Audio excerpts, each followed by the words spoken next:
All right. I'm gonna try this without leashes, but we're gonna play a little bit of place to play with these guys. Good, Piper, place. Good. Place. Good. So a couple things they're gonna have to learn how to cope with some distractions that are going on. One of those distractions being having one dog being fed with. So what I'm gonna, and a little bit of pressure back towards the bed. Right now, we're using mostly spatial pressure. I used a little bit of physical pressure there as well. Good. So I am going to, a couple things are happening for these guys in this stage of place. And this can also be happening in this stage of sit and down as well. So in this phase of learning for this particular obedience cue, which is place, we are raising the criteria, good boy, for what they're going to get reinforced for. No, thank you. And so, perfect. Settling is what we're after for place in this stage. So going from standing to sitting, sitting to laying down to kicking a hip, which he's got going on. She's in more of a Sphinx style down. The longer she spends in this position, the more likely she will actually kick a hip out. But I'm also going to work on like being able to move around the place bed. Good job. So I'm going to reinforce Piper here. Whoops. I went to feed her and she kind of popped up. But now she's kind of got a hip kicked out, which is nice. Good. He's not gonna get reinforced there. And so a little bit of a monkey see, monkey do happens here. And I'm gonna wait him out just a bit. Looks like he's gonna melt into the position we're looking for. Good, perfect. Good, good. Now I'm gonna release them. I'm gonna say, okay, good job. Okay, perfect. And ideally these guys break into play. They can do whatever. You guys were hungry, huh? You're ready to eat? I'm just gonna let them kind of doodle bop around for a sec. We're ready to do round 2. You ready? Place. Let's see if we can get one puppy on a bed. Good. Place. Almost. Good. Good girl. Nice. So she's in that Sphinx style down. That's nice. Good boy, Edison. So I can still use my good reward marker even if I'm not good feeding. Because sometimes that's good information. So he went to kind of meet me there when I went to feed him. So I'm going to just kind of hang back. Good. We want him to maintain that relaxed position when we feed. Good job.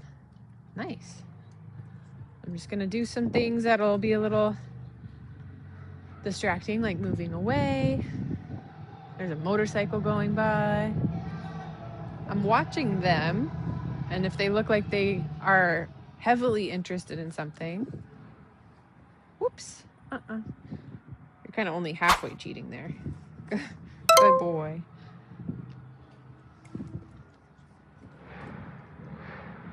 Good, I might reinforce him for sniffing that hairball and not trying to eat it. Good. Okay. Good job. All right. Good job, baby puppies. So like I said, in the beginning stages of place, these guys were getting fed and reinforced with food for basically everything, for getting on the bed, for staying on the bed for every second. And then we were just, we were using that opportunity to go through our markers. Place. Good. Piper. Whoops. Eddie. Good. Good. And now we're telling them to get on, and we're withholding that reinforcement until we get that nice relaxed settling. Good job. But I'm still using my good reward marker.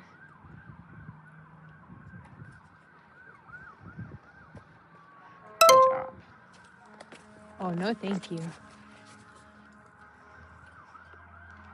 Hey, what is gonna feed you there? Some ambulances going by, some good distractions. So he's observing. Good. So when I'm practicing place outside, good job, puppies. There's bees and bugs and ambulances and all kinds of stuff. So I'm going to be aware and expect, or be kind of prepared, I should say, for anything unexpected to happen, because I don't really have all the control over what goes by on the other side of the fence. What, it could be somebody walks back here with 3 dogs on leash or something crazy. So right now my criteria is to reinforce settling, but I also want to make sure that I'm ready with my food to pair with a very intense distraction. I think the buggies are kind of coming for him there. So we'll end this on a high note. Ed, good. So instead of using very obvious form of pressure like the leash or food, we're kind of using social pressure now. He wants to be in the shade. I feel you, bro. Let me release you really quick. So I'm gonna make you get back on there real quick and be a total jerk. But now that I see that you really want to get in the shade, we'll get there. Oh boy. We just get out here, but it is getting toasty, huh? So I'm okay with releasing him even though he's not settled. Okay. Good job, babies. Yay! You guys want to hit the water bowl? Or get to playing? Yeah. You're not that hot. You're ready to rumble. This is great. So with this, another thing we want to start to incorporate, which I was kind of hoping we would do a little bit more playing after our first rep, because it's really important. And obviously, if you don't have multiple dogs at home, you don't necessarily get to replicate place to play with friends, but you can still do place to play with a very vigorous game of tug or fetch, or if you have a flirt pole, those are awesome. But getting your puppy all the way up in that spectrum of excitement and arousal and making them super, excited and giving off energy, and then we can close that window and get them back on place to work on getting them settled back down, and fluctuating between those two. It's like a dichotomy of energy, really helps your puppy become an emotionally fluent adult and stable dog later on. So having the ability to go whoa and full octane and dropping it into 6th gear, and then saying, all right, now we're gonna settle back down and work on relaxing and bringing that back down. It's teaching self-regulation, and it's teaching emotional fluency. Good job, puppies. So those are things we really like to incorporate into their routine. Good job, guys.